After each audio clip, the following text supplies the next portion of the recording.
Let's talk about it. Early intervention and augmentative communication. When do you begin? How do you decide when to begin?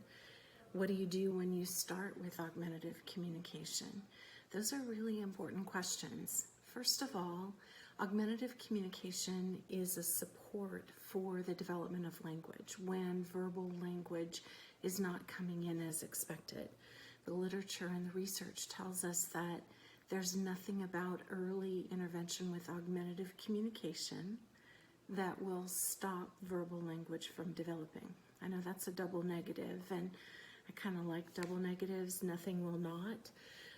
It just basically means that augmentative communication will only enhance the development of language, and when verbal language development is possible, then it will support that development of verbal language. So that's an important first understanding. What's the next step?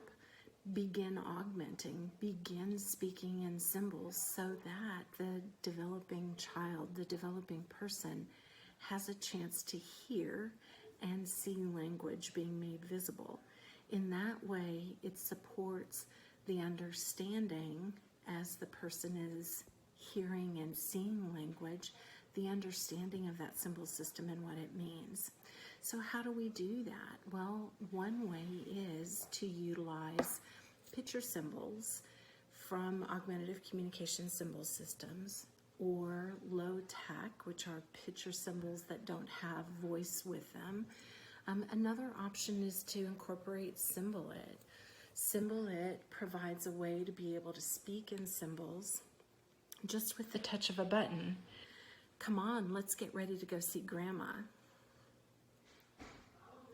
She is so excited to see you. She has been calling and calling and calling. So your options to begin introducing symbols include beginning with a variety of symbols and including SymbolIt in those options. Happy Better Speech and Hearing Month, and happy development of language.